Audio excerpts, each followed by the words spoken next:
Buat kalian yang mau mensupport channel ini dengan donasi, atau emang sekedar mau beli mimin kopi, kalian bisa pilih antara Super Thanks atau Saweria.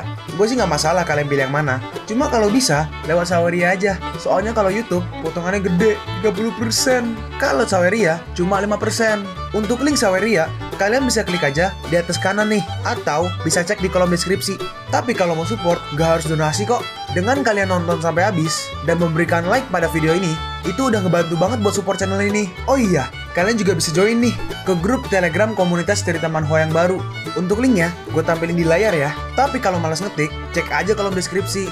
Di sana, kalian bisa sharing nih topik seputar manhwa dan kawan-kawan, dan juga ketemu teman baru. Kalau mau info terbaru dari Mimin, misalnya upload kapan atau misalnya ada telat upload, Mimin pasti akan langsung infokan di Telegram. Makanya, jangan lupa join ya. Gak perlu berlama-lama lagi, kita mulai aja ceritanya. Di dunia ini, kultivator, monster, iblis, dunia kultivasi yang berdampingan. Kau bisa menjadi ibu baptis peri, bisa jadi koki kodok. Kau bisa memilih spesies yang berevolusi. Kau juga bisa memilih kembali ke bentuk semula. Kita bisa melihat latarnya di sebuah kerajaan di mana ada beberapa orang berkumpul. Dan di sini ada MC kita yang lagi duduk. Syarat untuk menerobos kultivasi mortal benar-benar rendah. Aku adalah Ye Changqing, MC kita ya, Ye Changqing. Dalam novel kultivasi apapun, aku adalah eksistensi yang sangat menyedihkan. Semuanya dimulai dari 5 tahun yang lalu. Aku telah menyeberang. Mungkin di sini konteksnya menyeberangi dunia ya. Dengan memiliki sistem cheat, kau bisa bersandar pada jari emasmu dan menginjak-injak hukum dunia, dan memiliki 7 atau 8 pasangan tahu sesuka hati dengan berkah surga, dan tidak perlu malu lagi. Sistem krik-krik. Tapi ternyata dia coba manggil sistem, manggil senjata, manggil skill, manggil guru, manggil bos, manggil semuanya. Tapi ternyata sama sekali nggak ada orang ataupun nggak ada yang muncul. Dan setelah beberapa saat, dia pun berhasil sampai di kota. Dimana sesampainya di kota, ada seorang kakek-kakek yang kayak jualan pinggir jalan. Dan di situ ada bola nih. Ternyata dia adalah kakek-kakek yang bisa mengukur akar spiritual. 1 kali 1 koin. Dan Ye Changqing memutuskan untuk mengukur kekuatan spiritualnya. Tapi pas dicek, bagaimana mungkin? Cepat katakan, apakah aku adalah orang yang sangat berbakat dengan akar spiritual yang luar biasa? Si kakek menjawab, bagaimana mungkin seseorang tidak memiliki akar spiritual? Dan mendengar itu, orang-orang pun berkumpul. Ternyata ada orang yang tidak memiliki akar spiritual. Aku belum pernah bertemu orang seperti itu. Lanjut narasi. Karena aku tidak memiliki akar spiritual, tidak ada sekte yang mau menerima aku sebagai seorang murid. Untuk bertahan hidup, aku terpaksa mencari nafkah dengan susah payah di sebuah kota kecil. Dan dia pun dari kota besar, dia pun pergi ke sebuah kota kecil yang bernama kota Shaoqi. Aku membuka sebuah toko kelontong di pinggir jalan untuk mendapatkan uang. Aku juga mengandalkan pengetahuan dan pengajarannya selama 2 kehidupan untuk menghidupi diriku sendiri. Hari-hari berjalan dengan cukup santai. Entah itu karena hidupku yang sangat santai dan tidak mengejar kesuksesan membuat hati dan pikiranku bahagia. Baru-baru ini aku menyadari bahwa tingkat artistikku meningkat dengan pesat. Tidak hanya melukis, keterampilan kaligrafi, catur, dan piano pun meningkat pesat seperti roket dengan kecepatan tinggi. Catur, piano, mungkinkah ini adalah jari emasku? Enggak, omong kosong. Di sini adalah dunia kultivasi di mana iblis dan monster berkeliaran. Apakah ada masa depan untuk kesenian? Dan di sini murid-murid dari Ye Changqing, harusnya murid ya, dia berkata, Tuan Ye, Anda melamun di siang bolong lagi. Materi pelajaran kita untuk hari ini. Tapi muridnya nggak dengerin dan malah main-main. Hey, kita sedang belajar. Murid-muridnya membalas, kita sedang belajar apa? Katanya ada seorang immortal datang untuk menerima murid. Ibuku menyuruhku untuk belajar untuk menjadi immortal. Iya benar, ayahku juga bilang belajar tidak dapat menyelamatkan manusia biasa. Di ujung alam semesta ada seni kultivasi. Seni kultivasi memiliki sistem peringkat. Tuan, Anda tidak memiliki akar spiritual. Anda bahkan tidak mengerti. Iya, Tuan Ye, apakah Anda ingin menjadi immortal lagi? Bagaimana bisa kalian mencemarkan nama seorang pria tanpa bukti? Muridnya merespon, Tuan, jangan khawatir, kami tidak akan melakukannya. Dalam hati Ye Changqing, ternyata mereka juga tahu tentang cara menghormati gurunya. Muridnya melanjutkan, kami hanya akan menertawakanmu di depan wajahmu. Lalu tiba-tiba di luar ada pengumuman, Immortal sudah datang. Immortal, ayo kita pergi ke sekte. Cepat pergi. Akhirnya aku bisa berhenti belajar. Dan Ye Changqing pun ditinggalkan oleh para murid-muridnya. Nah, sekarang kita begini di pertengahan sebuah kota ya, ada beberapa seperti orang dari sekte nih. Murid utama dari sekte pedang, Lu Wushuang, yang cewek yang harusnya paling depan ya. Dan yang di belakangnya yang pakai baju pink seharusnya dia adalah murid sekte pedang tanah suci Taishuan, namanya Wang Shimei. Para warga pun menghampiri mereka dan memberi mereka salam. Saya bertemu dengan sang immortal. Tes ujian seleksi murid Taishuan dimulai.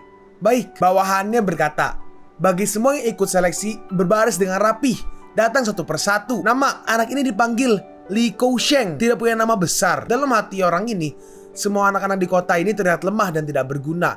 Sepertinya perjalanan ini akan sia-sia lagi. Ada. Nama besarnya adalah Li Chunfeng. Dan mendengar itu, tiba-tiba si Lu Wushuang kaget. Li Chunfeng. Ibunya bertanya, ada apa immortal? Apakah ada yang salah dengan anak saya? Lu Wushuang menjawab, tidak, menurutku namanya sangat bagus. Itu diberikan oleh Tuan Ye.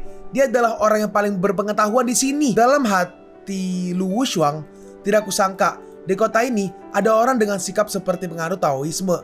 Mungkin dia juga seorang kultivator. Silahkan letakkan tanganmu di atas batu roh. Dan si anak kecil ini ngecek akar spiritualnya. Dan pas dipegang, tiba-tiba batunya bersinar dengan sangat terang. Apa yang terjadi? Si orang yang kiri menjawab, saudari, kita berhasil mendapatkan emas dengan satu kali tarikan. Itu adalah akar spiritual logam berkualitas tinggi yang langka. Dalam hati Wang Shimei, akar spiritual logam sangatlah langka. Akar spiritual tingkat menengah bisa disebut jenius. Akar spiritual logam berkualitas tinggi ini bahkan lebih langka di dunia. Itu adalah pertanda baik. Percepat pengujiannya. Dan akhirnya semua murid pun ditanyain nih. Ada namanya Wu Shangui, Cao Guangyi, Wei Chongxian, dan lain-lain. Lanjut. Ya Tuhan, kenapa nama-nama ini punya keberuntungan yang begitu kuat? Nama kalian semua, jangan-jangan semua itu dilakukan oleh Tuan Ye. Dan dari tempat ngajarnya, si Ye Changqing, dia melihat sinar yang dipancarkan oleh anak-anak tadi. Bukankah itu sinar yang hanya dimiliki oleh akar spiritual terbaik? Ternyata badut itu sebenarnya adalah diriku sendiri. Sekarang kita kembali ke Wang Shimei dan juga si Lu Wushuang. Wang Shimei berkata, manisan apple yang ditusuk-tusuk ini enak sekali. Emang layak menjadi tempat yang melahirkan begitu banyak orang jenius. Lu Wushuang berkata, aku belum pernah kesini sebelumnya. Dilihat dari aura yang mengelilingi tempat ini, aku mungkin tidak yakin apakah ini benar-benar tempat harta karun. Kakak senior, lihatlah semua jepit rambut kayu ini. Begitu halus, begitu cantik. Dalam hati Lu Wushuang, benar-benar seperti anak kecil. Dan saat mereka jalan-jalan, ternyata mereka sampai nih di toko kelontong milik Ye Changqing. Dan saat Wang Shimei dan juga Lu Wushuang sampai di sana, tiba-tiba seperti ada cahaya yang terpancar. Dan tampak ya tuh, toko kelontong Changqing. Kayak ada pedangnya sangat besar yang mungkin menjaga toko kelontongnya. Kakak senior, ada apa denganmu? Lu Wushuang berkata, aduh junior, baru aja aku sudah memasuki level ke-6 dari Qin Yuan Sword Classic. Wang Shimei merespon, hah?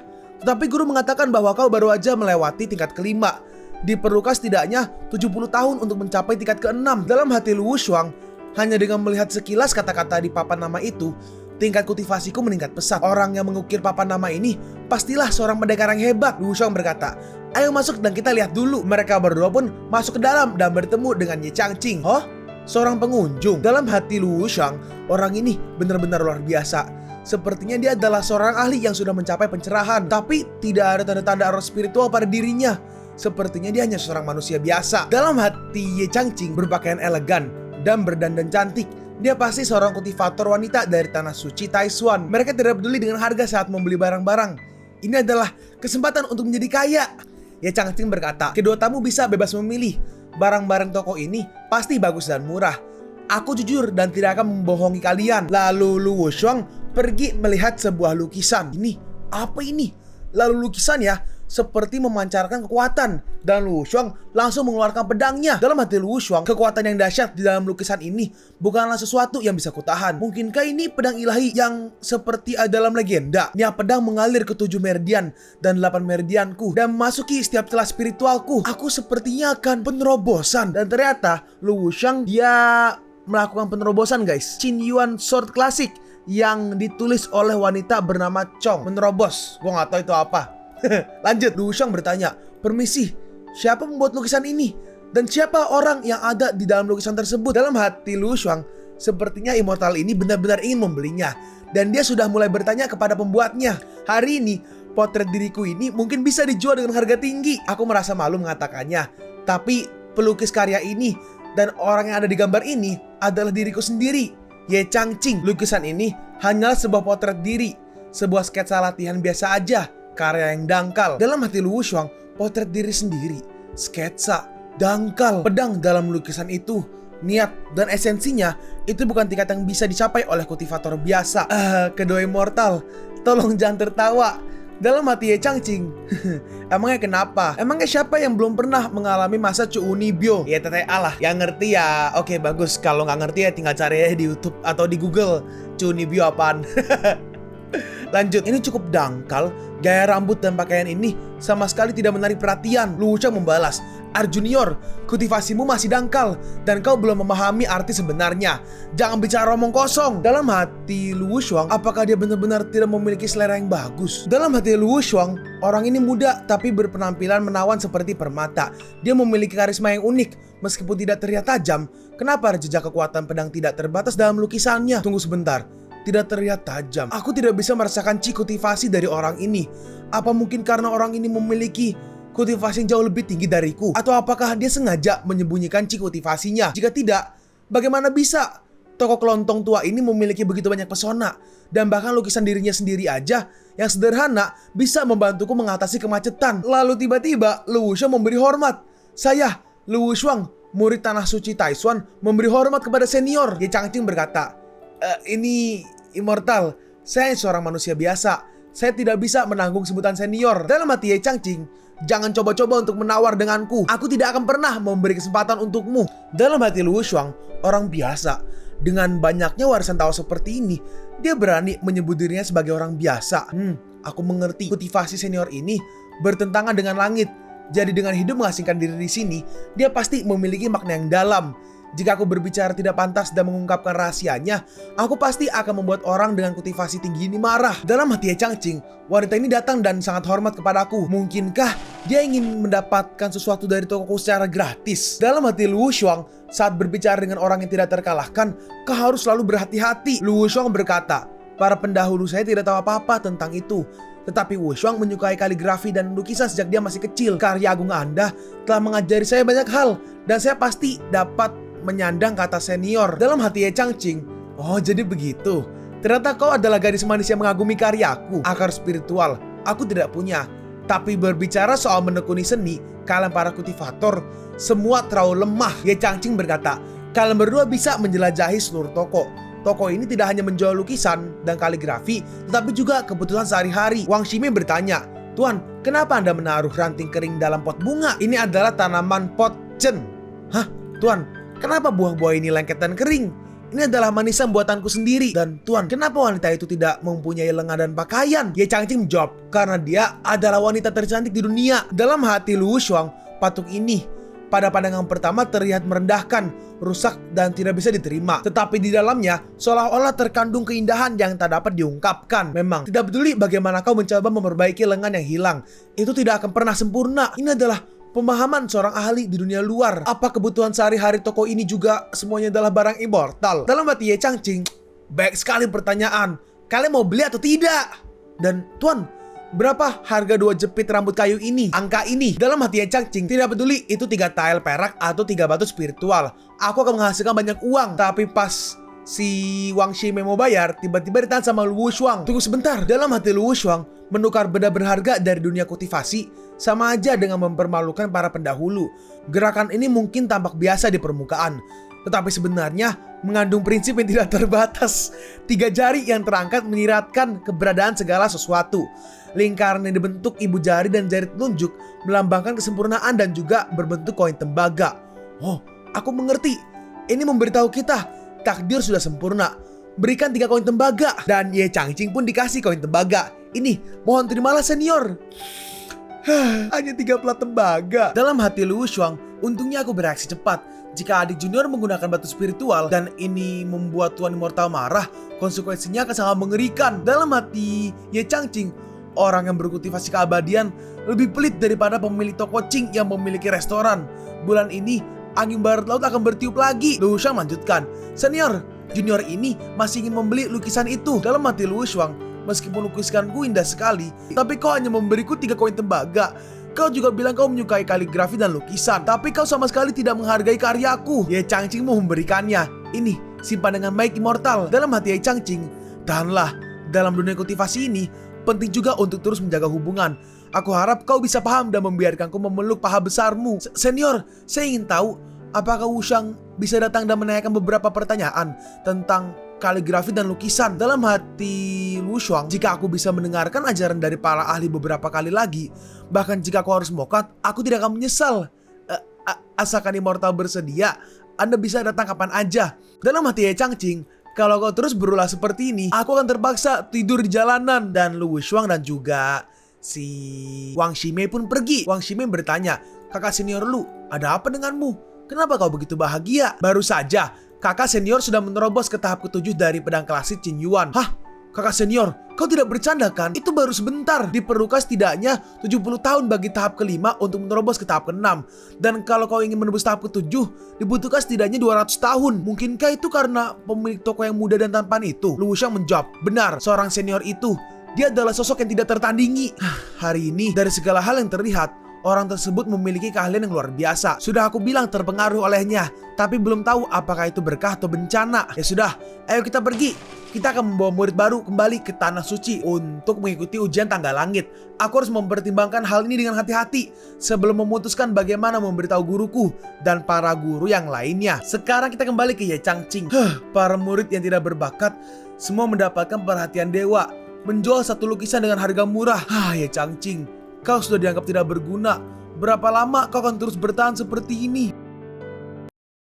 Kalian pun sampai di penghujung video ini. Kalian mau tahu lanjutan chapter ini? Atau manhwa menarik lainnya? Makanya, jangan lupa subscribe biar kalian gak ketinggalan kalau gue upload video baru. Jangan lupa like, komen, dan share ke teman-teman kalian supaya channel ini bisa lebih berkembang ke depannya. Segitu dulu dari video cerita manhwa. Gua Sabik undur diri. See you on the next video. Zaijian!